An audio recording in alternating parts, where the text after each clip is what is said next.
I mean, normally I start these post-game lives asking how it's going, everybody. I think I know how it's going. If you watch this game at all, I know how it's going. You know how it's going. It's not going well. No, it's not. 7-2 loss for the Kraken in this one. They get embarrassed in St. Louis. I mean, I'll try and get a lot of this stuff out of the way early because I feel like really you could just describe it in 30 seconds, right? Just everything that you really need to say about the effort, right? It just the effort really, or I guess lack thereof, just was not there tonight, especially defensively. They hang both goalies out to dry, including unfortunately Nike Koko, Mhm. coming into this game, seeing his first NHL action of his career, only 20 years old, youngest goalie to play in the NHL in the last 2 years, and that can't even spark the Kraken to play some decent defense in front of their goaltender. Really, it just became a matter of the Blues deciding they had kind of had enough and taking their foot off the gas and taking some mercy on the Kraken. Even the referees taking some mercy on the Kraken with a goal called back, and one they didn't even really look at that much. It's I don't know. It's embarrassing. That's the first word that comes to mind. But also, just the worst, I just feel for Nike Koko, who this should not be what his NHL debut looks like. First of all, he shouldn't have ever had to come into the game, circumstances wise. But then once he did, they hang him out to dry as well. And I think that was the worst part of it for me tonight. Yeah, it is the worst part of it for sure. And we had lots of people asking what the deal was with him being called up, right? And we had talked about it maybe being a paper transaction for Stezka. Obviously, we knew he was going to then back up today. And so it was maybe a little less of a paper transaction. But hey, give him a game on the bench, give him a week of practice before the Saturday game. Maybe they reverse that and he goes back down, Stezzy comes back up, or Grew comes back up, whatever it is. But he'll have been rewarded for the great season he's been having in Coachella Valley with a week with the team and getting that NHL experience and all of that kind of stuff. And we had people also asking us though, like, is this a reward for him? I don't know that this feels like a reward. I don't No, if this is your it qualifies. Yeah, no, I don't think this qualifies as a reward. I think this is, maybe something done with the best of intentions, and it just did not work out the way that I'm sure anybody within this organization wanted it to, with him having to come in this game, and then with it to continue the way that it continued once he was in net. Allows 2 goals on 6 shots, but he had no power to stop those 2 goals. I mean, one of them was just they were both awful defensive plays in front of him. One of them's, just a guy completely left uncontested right in front of him who's able to get a tip a foot and a half in front of him. If that, I think he's closer than that. A foot or less in front of him, he's able to tip the puck. No goalie's going to be able to deal with that. The first goal that goes in is just one where, again, the defense completely breaks down, get a pass all the way across the zone. He's just got no chance at. This was a brutal game all the way around for the Seattle Kraken. And as we get going here on Post Game Live presented by Queen Anne Beer Hall, let me tell you, RJ, if ever there was a game to watch for the Kraken that would make me want to start drinking, this was it. Yeah, I'd say this would be the game, and no better place to start, I guess, than Queen Anne Beer Hall. Although the food is always my thing at Queen Anne Beer Hall, and actually, I do want to shout out at Moss Bay Hall. The East Side Chili Cook-Off is coming up soon. It's on Thursday at 6 p.m. 8 East Side breweries going head to head for the title of Chili Champion. And I have been a judge for this before, and it is amazing. And they actually offered, asked if I would be a judge for it this time, but I actually have my Armchair GM stream on Thursday night. But if you want to go, it's at 6:00. $10 gets you a taste of all 8 chilies and some beer tasters as well. So fantastic deal to go out and try some really good chili. Yeah, no, that's great value. Oh man, that would have really, if St. Louis had gotten one more, then we would have had some stuff to really work with there. Just eight different chilies, eight goals by the Blues. I look, fair warning to everybody joining us.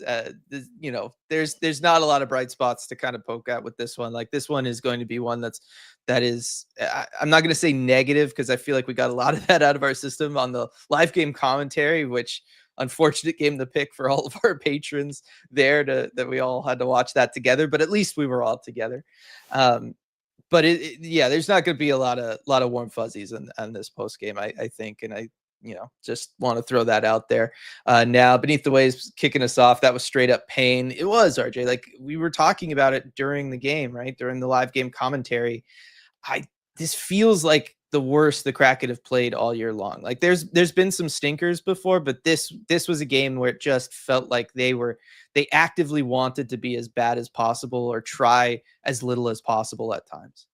Yeah, I agree with that. And I compared it to that Detroit game where they allowed 4 goals in the first 8 minutes. There were stretches like that, but this one just felt like it reached another level. And I was hopeful even for a time that, as it was like 4-0, 5-0, that thinking about Nikke Koko potentially coming to the game. And I think, well, if anything was going to get this team in shape, right, it was going to wake them up and at least have some pride in their game and just try not to get embarrassed, that would have to be it, right? And I know we already talked about him coming into the game, that whole thing, but that it just still, I keep coming back to that.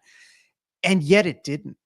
And that's just where it gets to be, where it was painful to watch. I mean, those of you who were with us for the live game commentary saw it. I was like making groaning noises as this game was going on, and the mic kept picking it up because it just was kind of painful to watch that in front of a young goaltender like Nikke Koko. It just, we're media. We have to be professionals, right? We're not out there cheering for the team or anything, right? We're pretty good. I think I'm certainly pretty good at keeping myself divorced from a lot of that stuff. But just as somebody, I don't know, as a hockey fan, it was just kind of painful to watch this game. It was, Rayanne. That was painful in there. It was a tough game. It was not, you would not describe it as good hockey. You would not describe it as competitive, right? And I think ultimately, that's something that is very fair to say.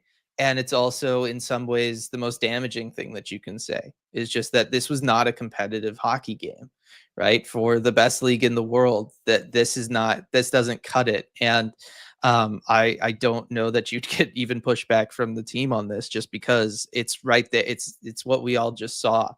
And I don't even know that I could do more or better than that. Lindsay, well, the tank roll is on. At least we got a Kako point and Koko in goal, trying to be positive. There were a couple positive spots, right? Like Vince Dunn was, I feel like, a big positive in this one. We talked about him several times throughout this. He was really the only defenseman that looked like he was up for much in this game. He played really solid, scored a heck of a goal there. Yeah, Justin Falk helped him out on the other end, screening Binnington pretty good. But it was still a very impressive shot from Vince Dunn for him to be able to place it where he did. And I thought he played really well. Also thought Shane Wright continued to play well. Was not able to pick up a point in this one. But hey, RJ, 1534 on the board for Shane Wright. He was able to get some ice time there a little bit. But more importantly, he was making those kind of little plays. He was able to make little plays to push the puck up the ice. He was able to get a couple shots on goal. And he looked actively engaged for the full 60, right? Every time he was out there, he was engaged. He was trying. He was battling net front. He was really kind of going for it. And you love to see that from a young guy on a team, especially on a night when nobody else kind of has it, that he still has that. Exactly. And I think it's a continuation of the way that he has been playing recently. And I mean, you look at, I know plus minus is not always a very telling stat, but in a game like this, just looking who's on the ice for what, Shane was an even plus minus. And in a game where you lose 7-2, that's pretty good. And yeah, 1534 time on ice. Of course, would like to see more, but I've given up talking about that. But Shane continued to do his thing in this one. And then, yeah, Vince Dunn, it wasn't just the goal, too. Defensively, he was giving effort and making plays, which I think was all the more apparent just given the bad effort from all the other defensemen. I mean, I think it just shown that much more brighter. And with especially the play that stands out to me, too, is Koko behind the net when he was trying to play the puck that one time and got the puck stripped from him. Pass goes right out in front of the net, and he dives back in to make the save. But you know who else is diving right there with him? I couldn't tell which one of them got the puck, but it was Vince Dunn that was out there trying to protect his young goalie in a way that too few Kraken players did tonight. Yeah, Koko was credited with the save there. Vince Dunn was not given a shot block, so assuming it was Koko. But yeah, no, Vince Dunn +1. Only Kraken player to be positive on the plus minus. Again, it's not an end all be all stat, but I do feel like on a game like this, it does, it helps like kind of give an idea of who was playing well and who wasn't. Earhead 6, all you can do with this is crumple it up and toss it. Sometimes the bear gets you. This is that instance. Normally I would agree with that sentiment, RJ. It's just with this game specifically because of the defensive issues that you had, the lack of effort, the poor game planning at the beginning in the first period where you were trying to do something that was clearly not working and you were not making the adjustments. I said it during the live game commentary. This game felt different than the other previous poor games that this team has had, or games that weren't necessarily as close as we'd want or anything like that. This was the first game where it felt like there's something more going on than just, this team maybe doesn't have it, or they're not as skilled as the guys on the other end or whatever. It felt like this is one where it's like, no, maybe it's just that straight up, this coaching staff's not doing a good enough job of making the adjustments they need to, given the players at their disposal. And these players are just not good enough to run these systems, and they're not good enough to break out of it and try to do their own thing either, which is something that you do have to do sometimes, right? If you're a player that things are not working before you get to the first intermission, you have the freedom out there to try and do something else, or to not just keep throwing your head at that brick wall. And they just did not do that. Like, it did not seem like they were engaged enough in the game to recognize what was going on and make the changes that they needed to make, offensively or defensively. And then certainly defensively, you could call into question effort at times as well.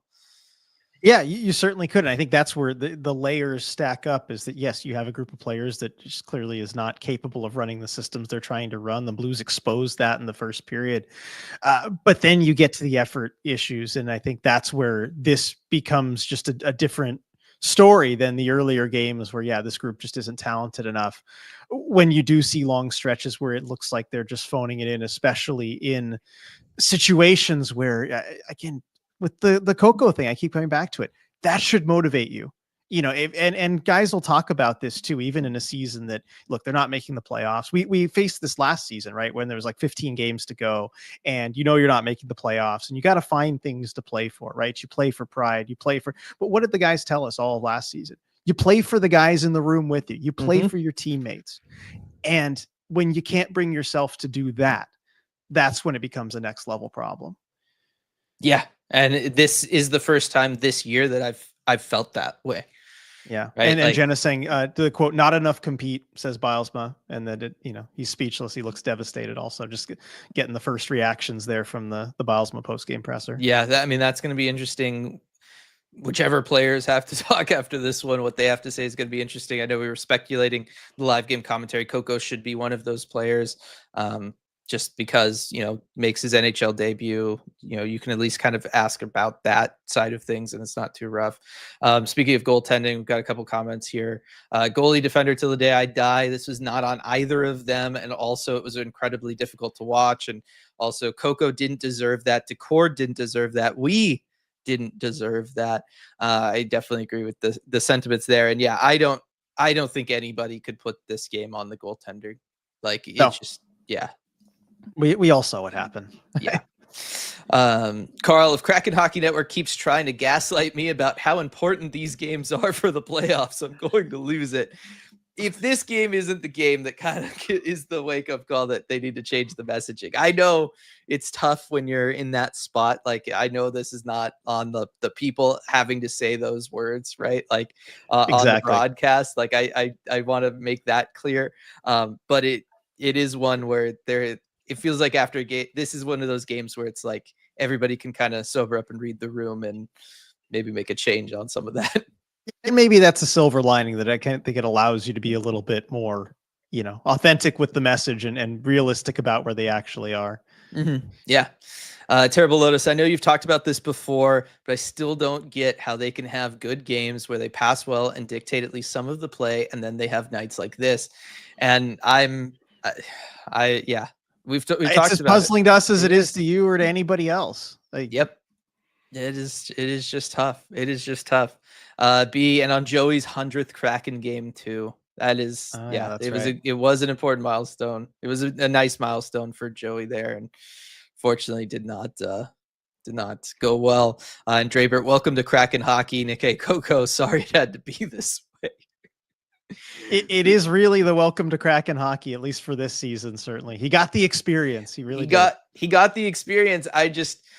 This is I know everybody was excited for him. I know everybody's excited about the idea of it being a reward for him and all of that kind of stuff.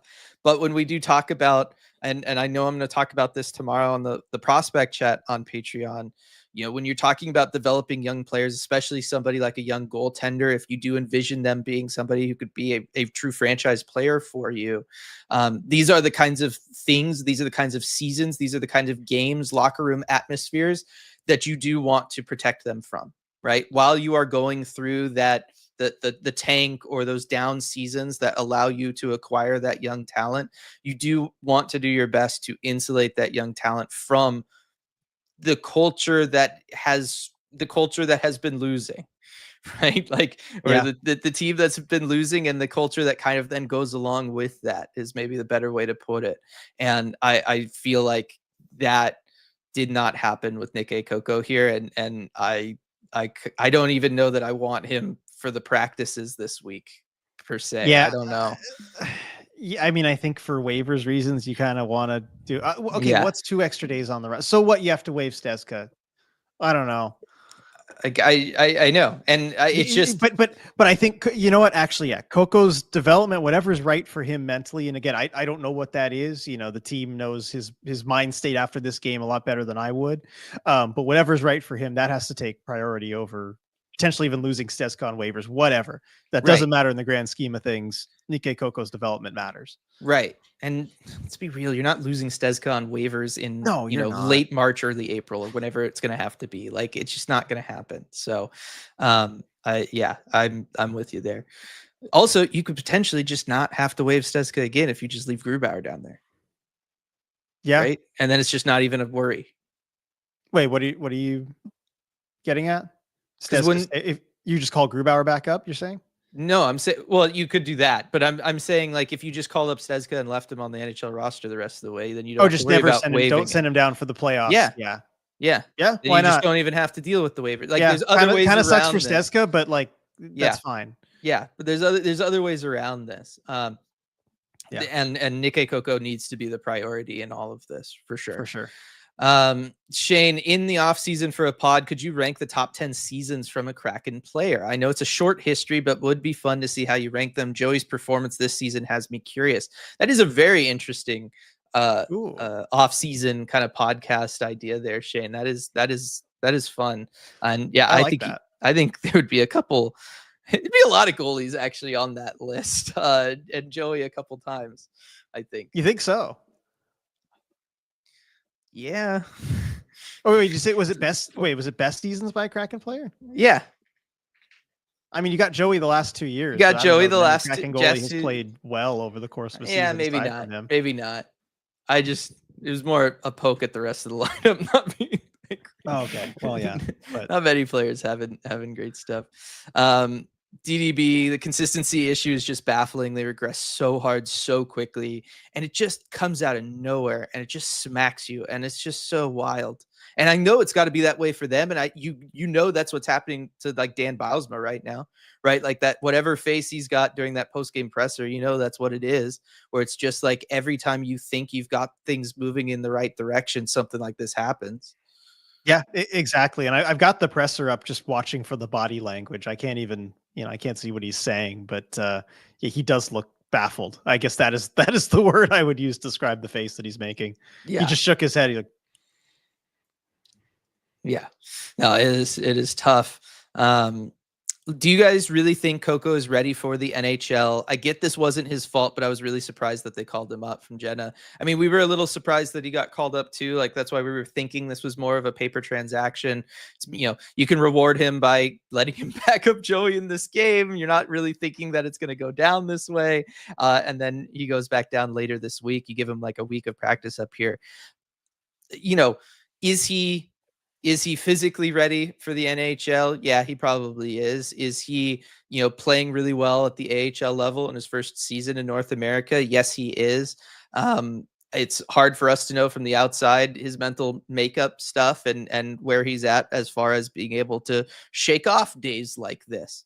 So we can't necessarily speak to that, but I you know I think there's a reason he's the youngest goaltender to play in the NHL in 2 years, right? Like generally, you don't want to put young goaltenders in spots like this or on teams like this, and it can benefit them just to have more time to develop. Yeah, and as Zoe's saying, I don't think they ever intended to actually have him play in this game. This Mm-mm. was not the plan. It just happened to be, disaster proportions where you feel like you have to do something in net. So yeah, I don't think this was ever the plan. And no, he's not ready for the NHL, but that's through no fault of his own. I mean, you see from the last 2 years, nobody his age is really fully ready for it. Yeah. Yeah. Super chat here from Dave. Thank you very much, Dave. Appreciate it. Was not expecting love like that today. But it is welcome. It's been a long time, Dylan, RJ, and chat. So happy for RJ making it on the news last night. ECH is getting the love y'all deserve. Team Tank baby. So yes, definitely good night if you're Team Tank, and definitely thanks for all the kind words there, Dave. Yeah, thank you so much for the super chat, Dave. And it was cool going on the news last night on Fox 13. It was nice of them to have us on, and I know they're trying to have some different voices out there on their Washington sports wrap. So it was fun going on there with Aaron Levine and talking some Kraken. But yeah, appreciate the recognition from them, and also I just want to shout out to our buddy Curtis Crabtree, who kind of put in the good word for us. So appreciate that from him as well. Yeah, and how thankful are you, RJ, that you got to do it last night and not tonight or tomorrow after this? Yes. Oh my goodness. If I had to go out tomorrow night, like just the vibes around everything. That was the timing was great. The timing was good. Yeah. Yeah. Although I did get one question on there that it was something to the effect of like, well, do you think the Kraken are, maybe a little bit better than their position in the standings, would lead you to believe, or they, and I just couldn't bring myself. I was like, no, they're not. This is a bottom 5 team. Yeah, so I'm glad I went that direction with it. That would have aged poorly had you said something else. Yeah. Matt, the neutral zone defense is just atrocious. Kraken have to be one of the worst teams in the league at preventing controlled zone entry. Sorry to go in the other direction there, Yeah.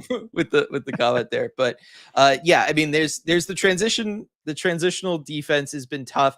I would argue that stuff once the other teams get into the defensive zone has been worse than even the transition defense. Now, I'm not saying that the transition defense has been good. I'm not saying that. But the defense, like in the defensive zone, is really, I think, where a lot of things fall apart. And part of, and certainly in this one, and I know I'll let you kind of talk about it because you talked about it a lot on the live game commentary.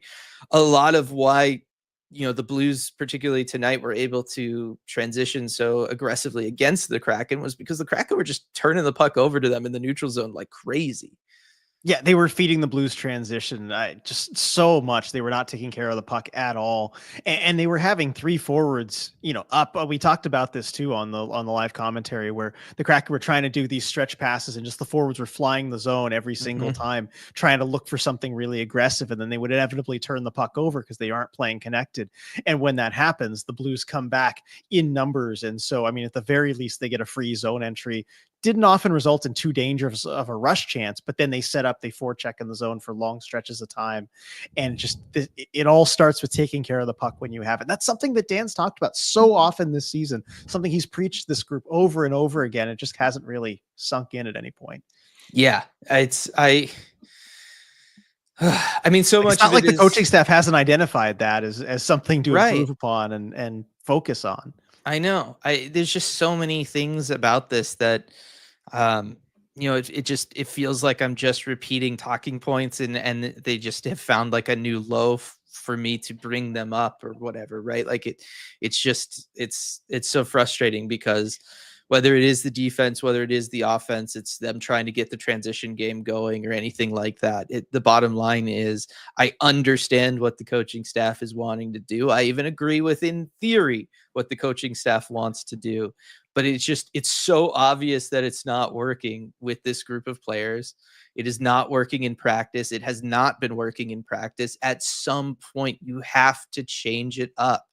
Like, at what point are you just going to keep running this out there? You're going to keep having the same defensive breakdowns game after game. It's going to cost you game. You're going to have to rely. The only reason you're even in this spot that you're in, where you could even have the Kraken Hockey Network trying to gaslight people by talking about the playoffs, is because you've had a goalie play top 3 level goaltending in the NHL, right? Like, if you did not have that, I truly wonder, like, at what point would the coaching staff, if ever, would have said, okay, this enough's enough.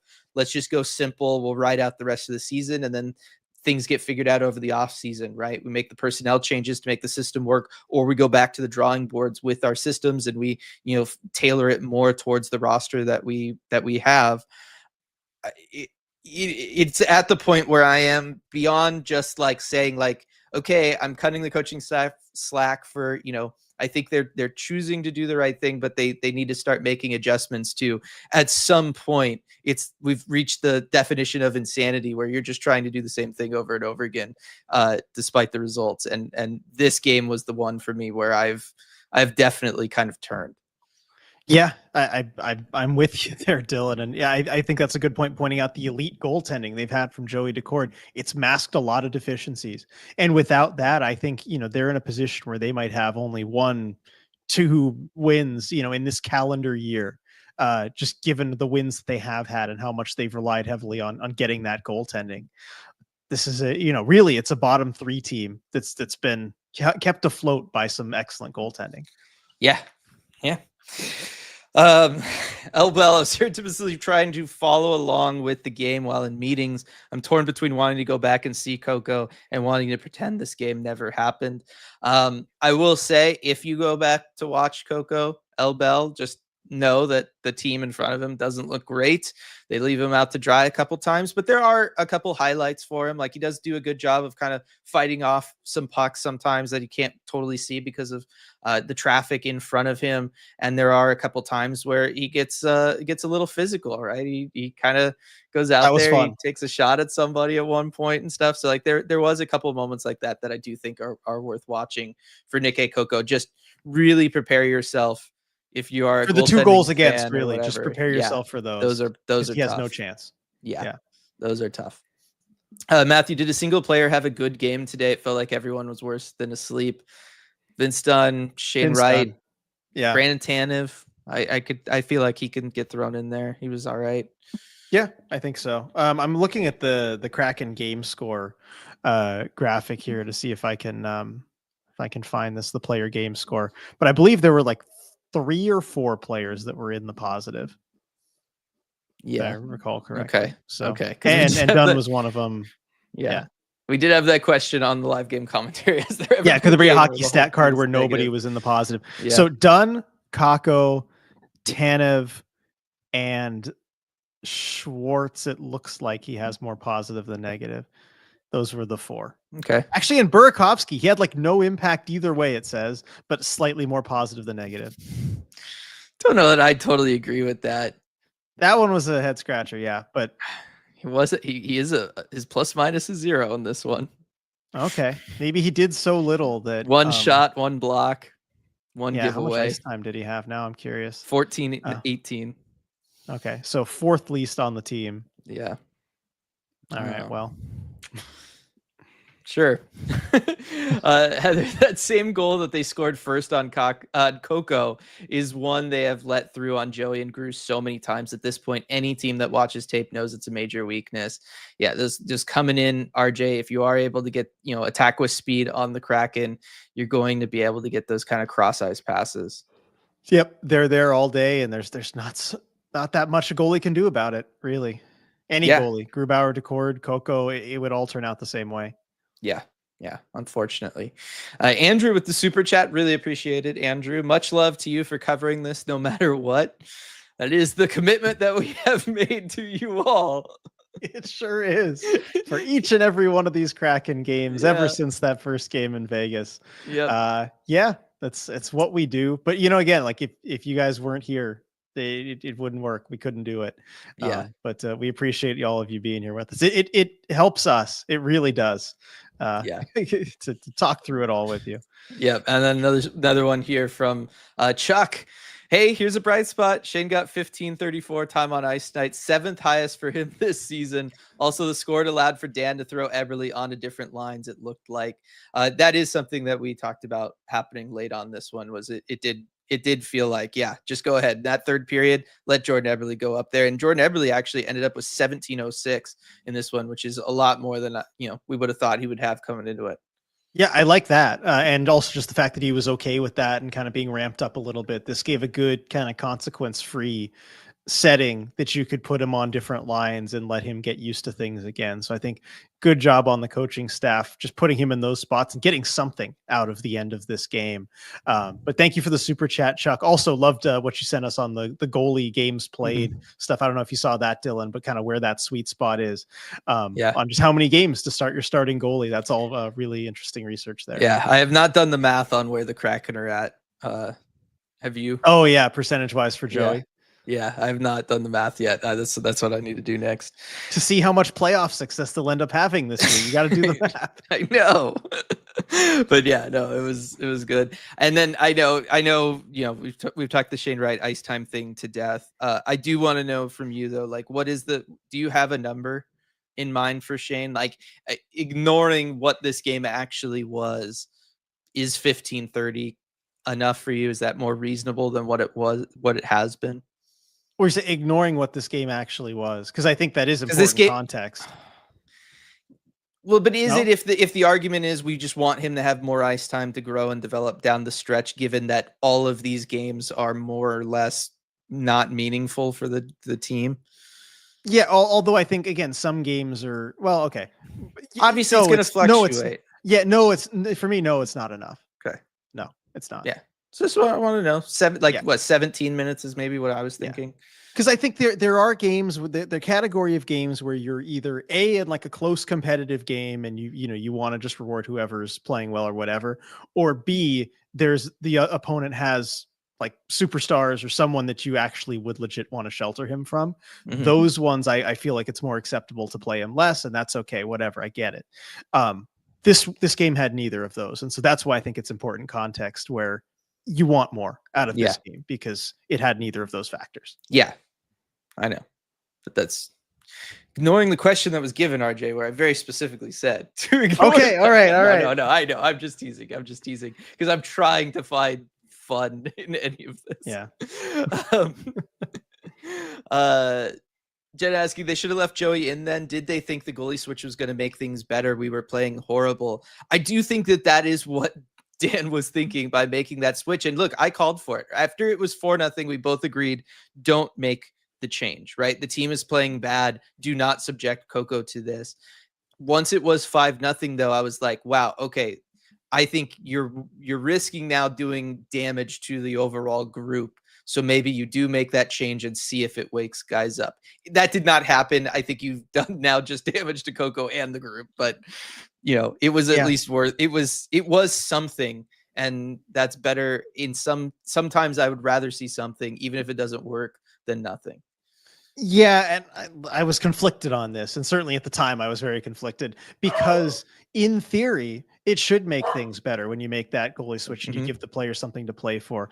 But we've seen with this group in the past this season, timeouts don't work. Making goalie changes doesn't work. They've pressed every button in game they can. And for these games where the team has just kind of decided not to give the effort, nothing works. Nothing improves and you can't press any button. And that's why I was nervous about it, because of course, in theory it should, but in practice with this team, it just doesn't. Right. Well, yeah, I was hopeful that this year it had been, but it just wasn't today. And as Striatic said, sometimes a goalie change is a wake-up call for a team, but here they woke up from a nightmare into a different nightmare. Yes, they went from Joey's nightmare into Coco's nightmare. That's where we went for sure. Oh man, there's just a lot of stuff here. Interesting here. Randy, Beniers is overrated, needs a contract restructure. I mean, first year of a 7-year extension. That's tough. And then James, Beniers ain't it. Tough to miss on a second overall pick and have him end up just a defensive third line center. I mean, that line has been better. Even in this one, I thought that line overall played okay. I mean, 2/3 of it was, technically positive according to the scorecard there. I I think it think says that something also that that line was kept together when yes, there was shuffling everywhere else. yeah, I think that there is something significant to. I get it. He does not produce points like that. That is certainly something that he's struggling with, and I do have my own questions, and I've talked about this before about that not really being his game. There is something to this team desperately needing a line that they can count on to drive possession. And right now, that is the line. And he is a big part of making that happen.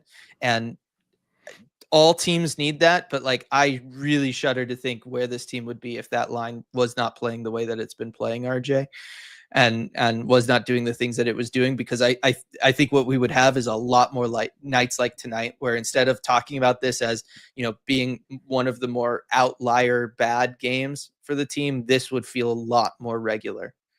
It would, and there are a lot of games too where it felt like that was the only line that was clicking or producing anything for the Kraken, and kind of kept it from being ugly, especially against, you got to remember, they're facing the other team's top competition just about every single game, night in, night I, out. 2 games ago, he shut down Barkov. He won the battle against Alexander Yeah. Barkov, like handily.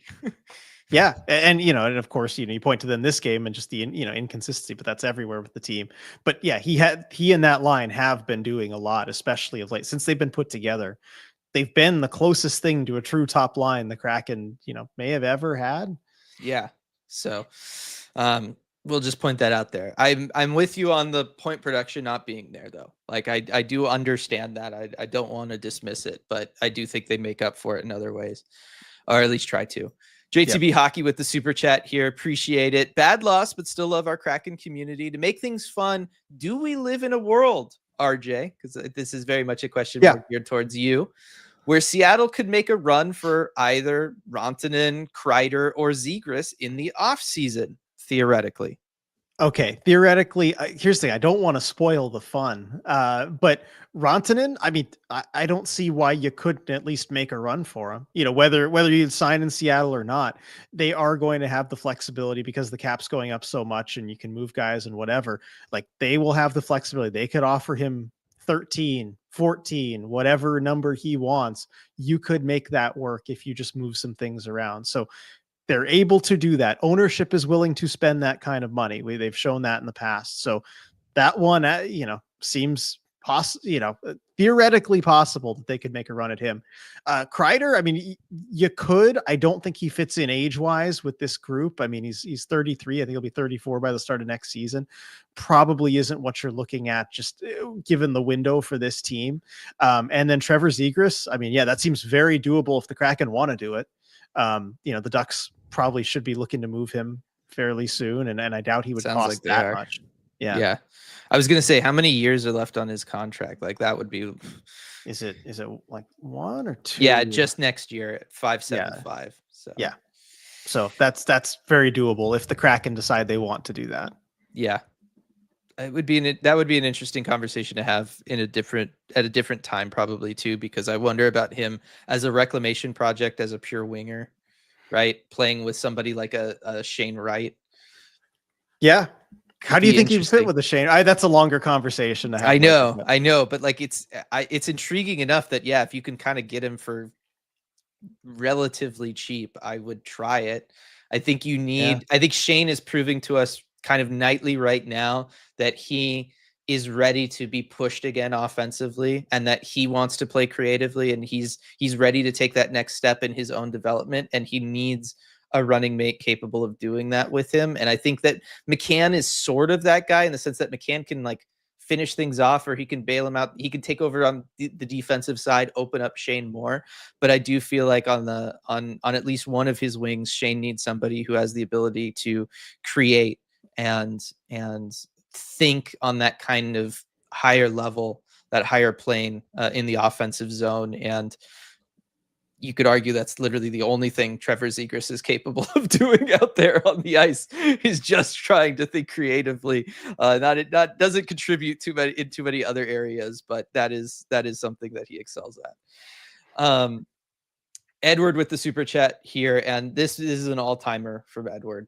RJ. Yeah, this is Right great. here. This is This is great. really good. Schrodinger's Kraken in a quantum state of being simultaneously decent and terrible that collapses into one another once they're observed. And now I love that because it's so true, right? Like Yes. they can be both decent and terrible, but I love the very specific word choice of decent and terrible, not good and bad or anything like that. It is fair, slightly above average, or just just bottom of the barrel. Yeah, you've nailed it down to the details on Yep. that one. That really is what the Kraken are. Yep. Oh Uh, man.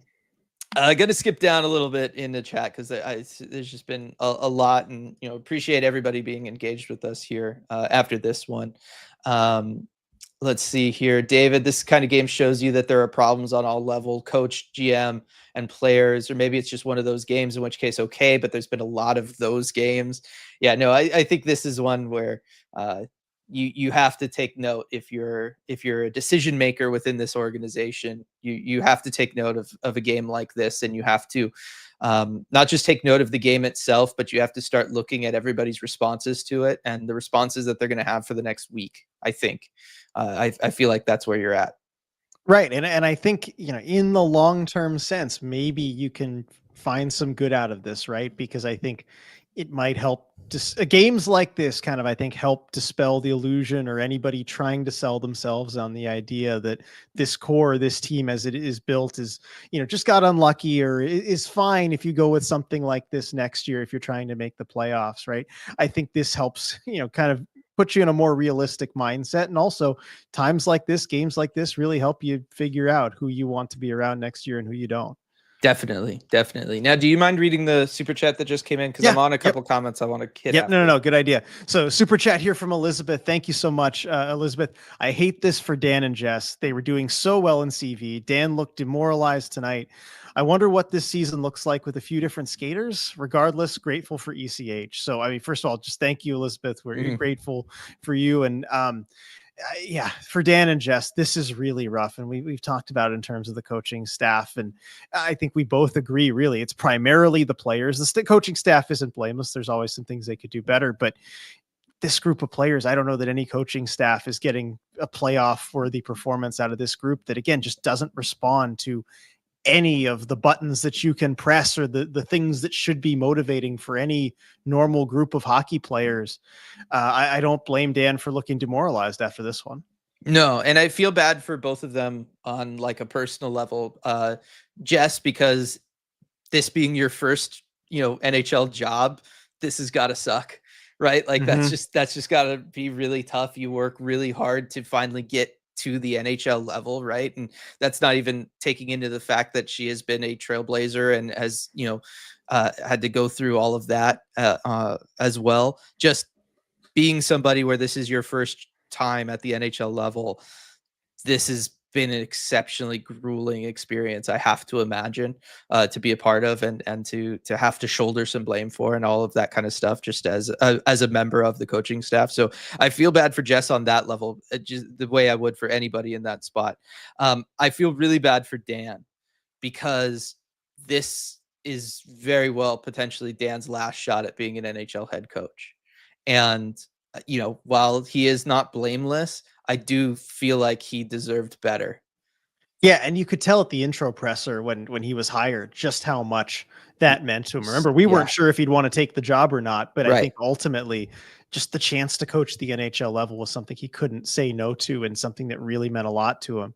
And, to get that shot and then have this happen and especially since look, if at the end of the season, if they clean house, like most coaches will get more than one season to kind of try and get things right. But unfortunately, just in that situation where if the GM happens to go, usually that means the coach goes too. And so while it's not fair, that just might be the tough reality for him. Right. And for people like the assistants and stuff, like, right, Jess, she's young, she's a good coach, she's going to have future opportunities.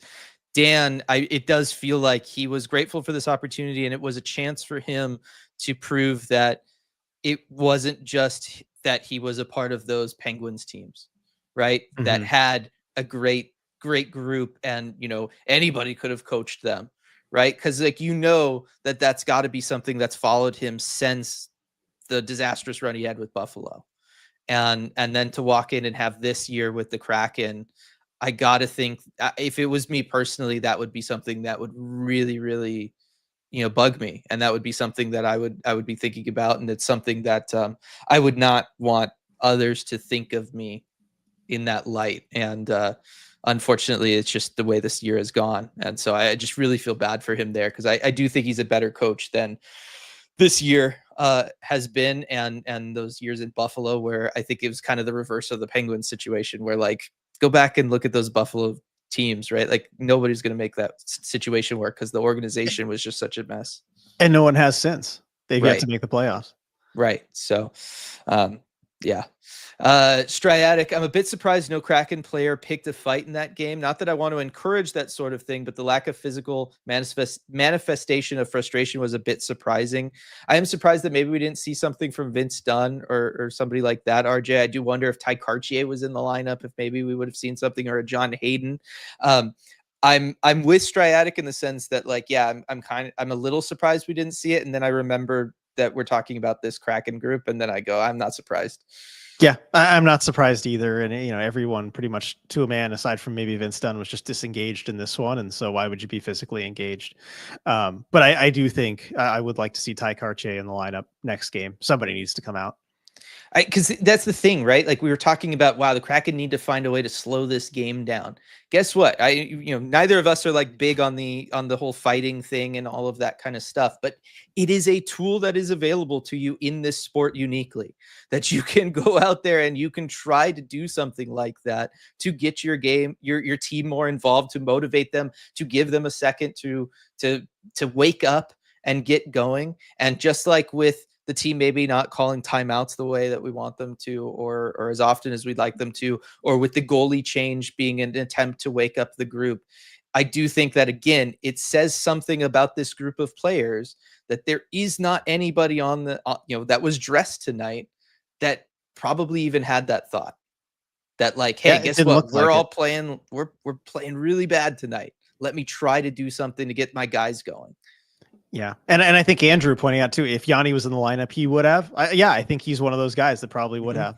Yeah. And so, like, that is something that, again, I'm with Striatic on this. Like, it's not normally something that I want to encourage or really, really press upon, but like, this was one of those games where it is, I would have liked to have seen somebody show a little bit more fire. Yeah. I mean, certainly if the other stuff didn't, the goalie pull, none of that worked. You're watching some 20-year-old kid get shelled back there, and you're not going to be like, okay, guys, like, what are we doing here? You know what I mean? Like, I hope somebody was yelling, at least in the locker room, something. Somebody was showing it somewhere. Andrew, I don't watch any other teams. So is it common to look this inconsistent? I know the season is long and puck luck is a real thing. So is this just how other teams look sometimes? I don't think other teams are as inconsistent as this group.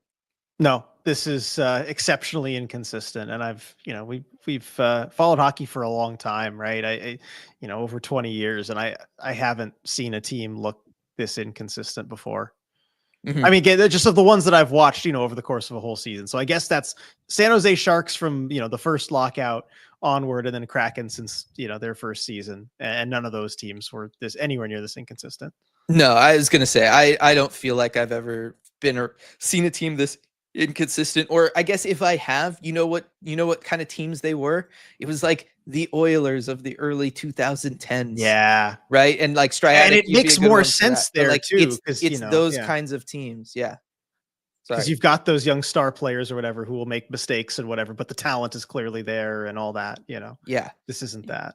No, but like, it does feel like it's those groups, or like, no, this is more year to year. But you and I were talking about like the Colorado Avalanche through the 2010s. Mm-hmm. And like, they would be picking top 5 and then in the playoffs the next year, and then right back to picking top 5. So like, you're not talking about that in season inconsistency, but just as a franchise, they were very inconsistent.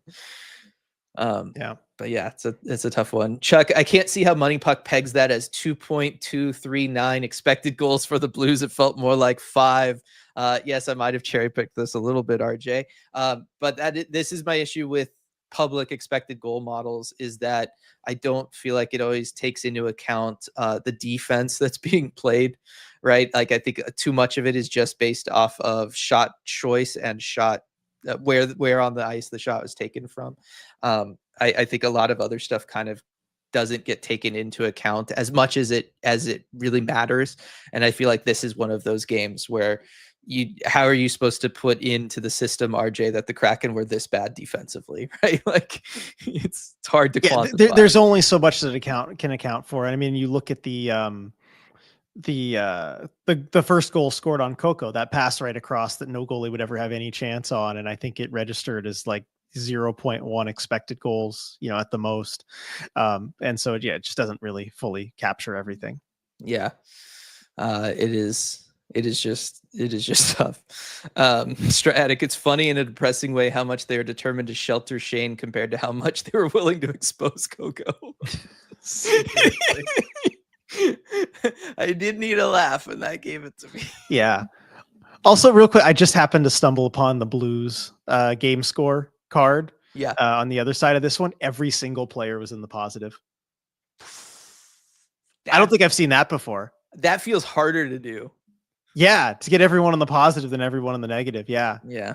And there's, oh my God, this card.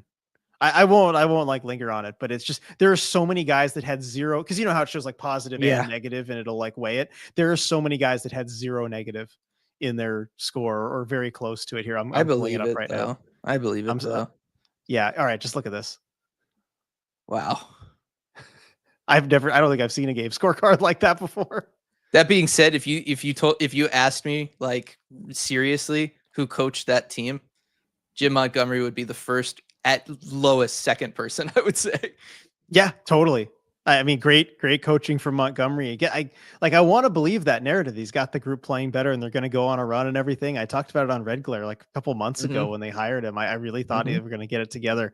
Clearly hasn't done that consistently, but man, they looked good tonight.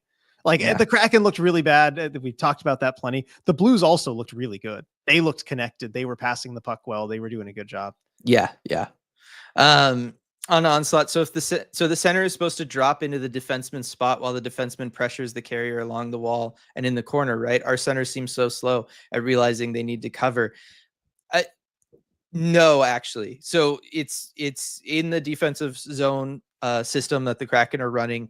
Defenseman goes and engages the puck carrier in the corner or along the wall or something like that. And then your F1, which is 95% of the time going to be your center, is actually supposed to go and assist the defenseman there. They're supposed to kind of hang out just outside of that. So if the defenseman is really able to separate the puck carrier from the puck, the center can go in and grab that puck and start moving it up the ice, or they can go and maybe try to steal the puck out of there, or they're at least taking away that puck carrier's options, the passing lane that they have.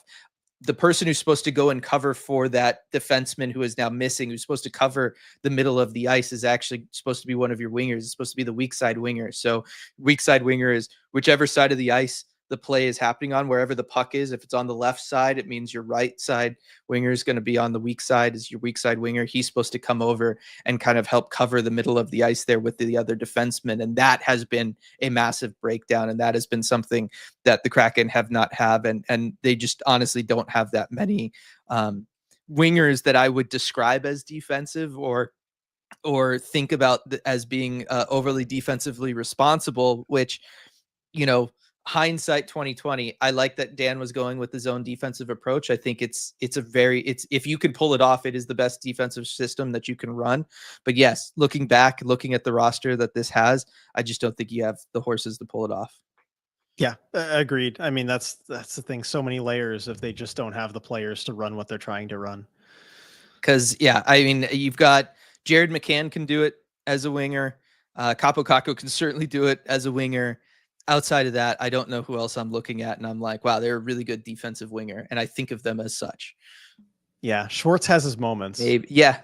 So yeah, he would be the next one, but Oliver Bjorkstrand, very smart player, good back checker through transition, but I don't think of him as always having that like kind of next level awareness in the defensive zone, right? Agreed. Stuff like that. Eli Tolvanen, like it's just not this group, unfortunately.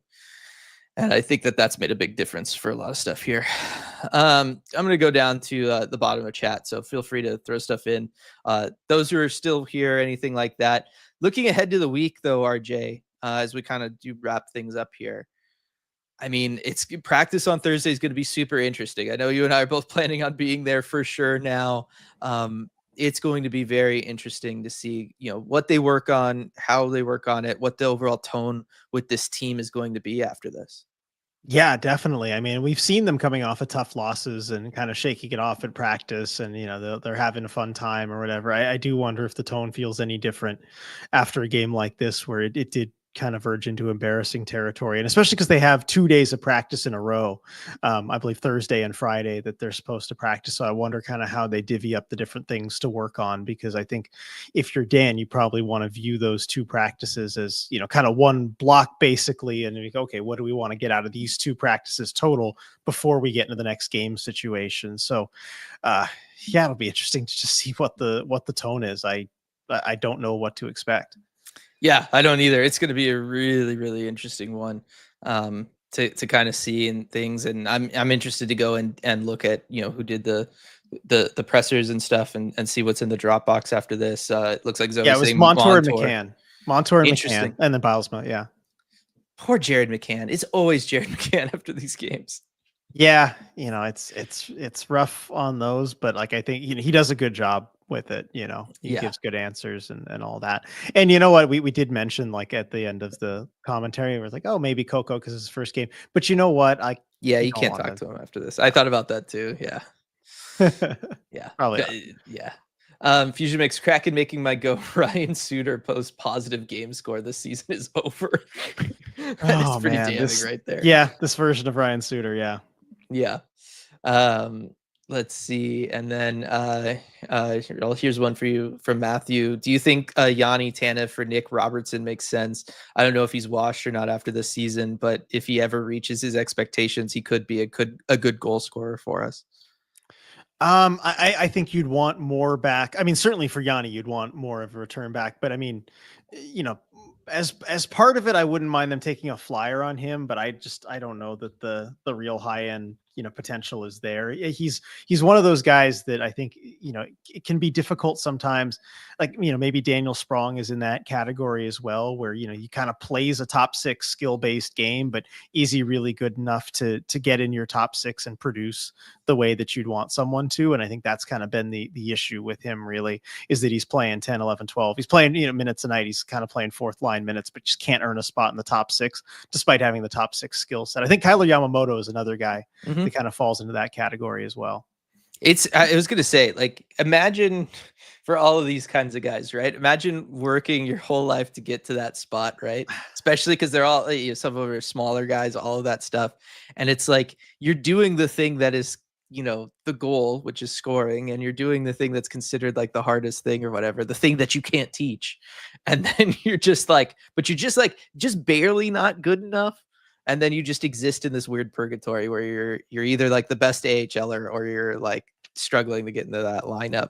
But it's because you can only score. It's such a weird. It's got to be so weird for those guys.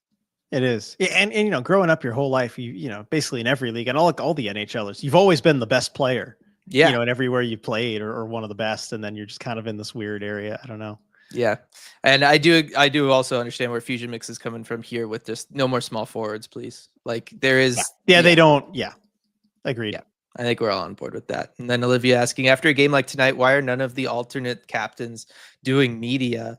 The only thing I could think of, because we talked about Jordan Eberle maybe doing this just because he is captain and stuff like that. I do know that they don't like to send out the same person over and over, like, or in short periods. And I'm sure that Eberle did stuff after the Florida game because it was his first game back, maybe after the Tampa game. But that I guess could be a reason, is if they had all the alternates kind of go in those last couple games, then already on this road trip, then they wouldn't make them do it again. Yeah. And the 2 guys that went are as close to wearing letters as you can without actually, like Montour, it's only because it's his first season here that he's not wearing a letter. He's very much a leader, and McCann too.